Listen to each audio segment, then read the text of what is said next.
আজি আৰম্ভ কৰিছোঁ 5 minute series for prelims and mains enrichment. ইয়াৰ জৰিয়তে আপোনালোক নিশ্চয় উপকৃত হ'ব। এই যি সিৰিজ, ইয়াৰ জৰিয়তে মই বেলেগ বেলেগ টপিকৰ শ্বৰ্ট নোটছ আপোনালোকক প্ৰভাইড কৰিম।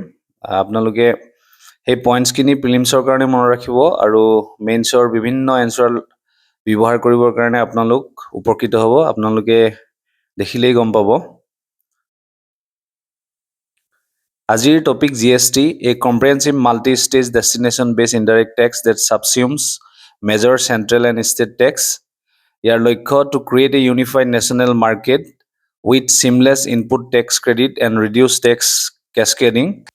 আৰু ইয়াক লঞ্চ কৰা হৈছিল 2017 1 জুলাই 101 Amendment Act 2016. নেক্সট 8 বছৰত কি কি এচিভমেণ্ট হ'ল তাকে চাওঁ।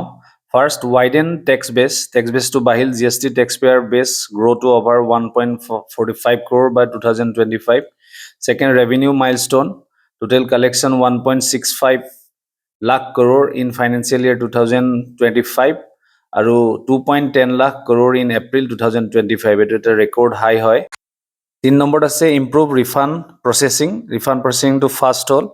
IC Gate portal জৰিয়তে 1.1 lakh crore refunded in financial 25. 4 number hol ease of doing business. Automation has reduced refund time, improving export competitiveness. 5 number common national market, reduce tax barriers and logistic cost across states. Etu eta খুব গুৰুত্বপূৰ্ণ topic. আপোনালোকে এইখিনি point মেইনছতো ব্যৱহাৰ কৰিব পাৰিব আৰু প্ৰিলিমছৰ কাৰণেও জৰুৰী। নেক্সট আমি চাওঁ about 10 years of digital India 2015 চনত লঞ্চ কৰা হৈছিল 1 জুলাইত। গতিকে 15 বছৰ হৈছে by the prime minister of India, ministry of electronics and information technology.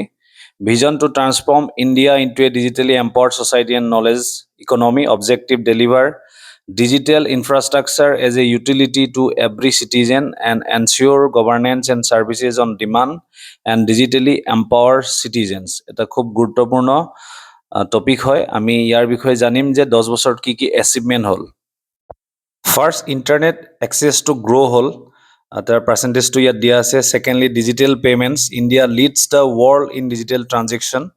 49% of global real time payments হৈছে। থাৰ্ড, ডিজিটেল ইকনমিক কণ্ট্ৰিবিউশ্যনটো বাঢ়িল। 22-23 আছিল 11.74 আৰু 24-25 হ'ল 13.42%। 4 নম্বৰ, ভাৰত নেট অভাৰ 2.1 লাখ গ্ৰাম পঞ্চায়তক কানেক্টেড কৰা হ'ল with high speed optical fibre, improving last mile connectivity.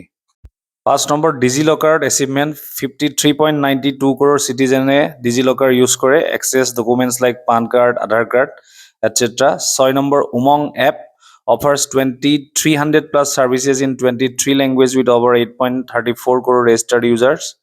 7th আছে digital literacy, over 6 crore rural individuals trained in basic digital skills, empowering citizens to use smartphones and app. আৰু 8 number আছে Aadhaar and direct benefit transfer, 44 lakh crore transfer through direct benefit transfer.